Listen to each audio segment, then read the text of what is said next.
Magandang umaga po sa ating lahat mga kapatid. Magandang umaga po, Father. Tayo po ay nasa araw ng Biyernes, ikapitong linggo sa karaniwang panahon, huling araw ng buwan. At bago natin tuluyang iwanan ang buwan ng Pebrero, ang pagninilay na inilalapit sa atin ngayon ng ating mga pagbasa ay maaari nating isummarize sa pamamagitan ng isang salita. At ang salitang ito ay salitang katapatan. Kung tayo ay magiging tapat sa ating salita at gawa, ang kaibigan ay mananatili sa atin. At kung tayo ay mananatiling tapat sa salita at gawa, magtatagal ang pagsasama ng mag-asawa.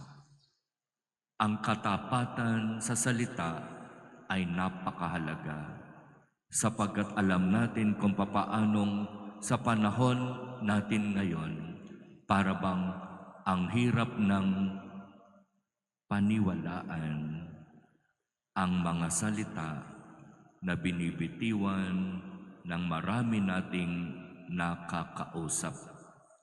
Katulad ng sinasabi sa unang pagbasa mula sa aklat ni Sirach, may mga tao na para bang itinuturing nating kaibigan o itinuturing tayong kaibigan, pero sa katotohanan, meron lamang para bang pakinabang na hinihingi o inaasahan sa atin.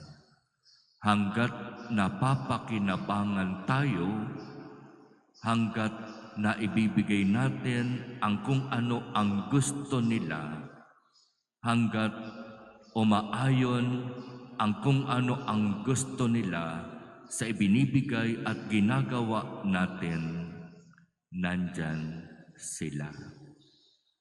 At tinatawag natin silang kaibigan. Pero ang sabi sa aklat ni Sirach, mag-ingat tayo sa mga taong tinatawag nating kaibigan.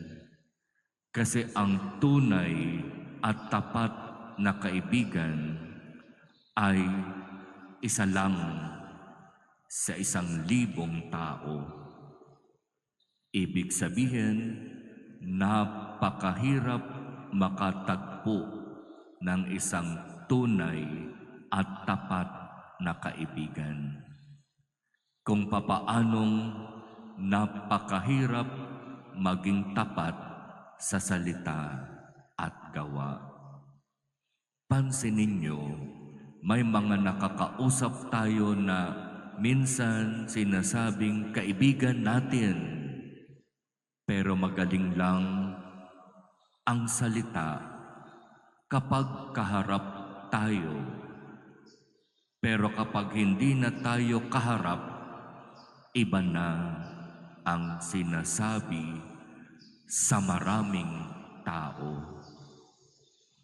Kaibigang hindi maaasahan, kaibigang walang isang salita. Kaya magandang pagnilayan, di po ba?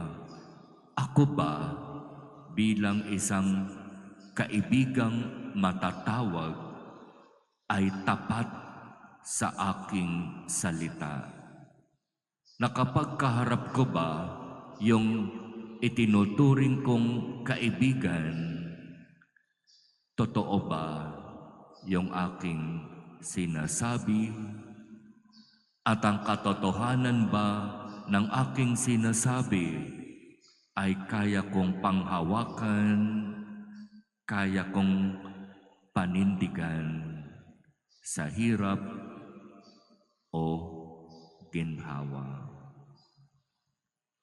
Nagkakaproblema sa buhay ng magkakaibigan at sa buhay ng mag-asawa kapag may sumira sa kanyang salita. Nagkakaproblema sa buhay ng magkaibigan at mag-asawa kapag hindi naging tapat.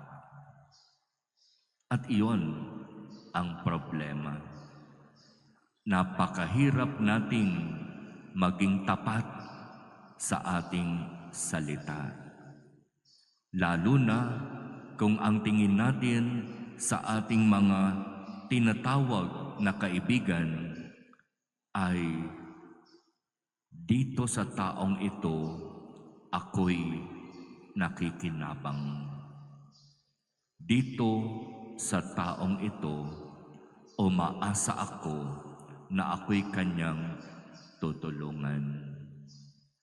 Kaya mga kapatid, hingin natin sa Diyos ang biyaya. Maging tapat nawa tayo sa ating salita at gawa.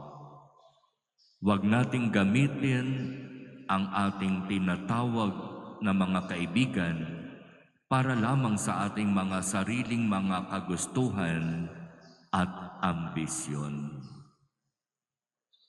Ipagkaloob nawa ng Diyos sa atin ang biyaya na tayo nawa ay maging mga mabuti at tapat na kaibigan, maaasahan kahit na sa oras ng matinding pangangailangan.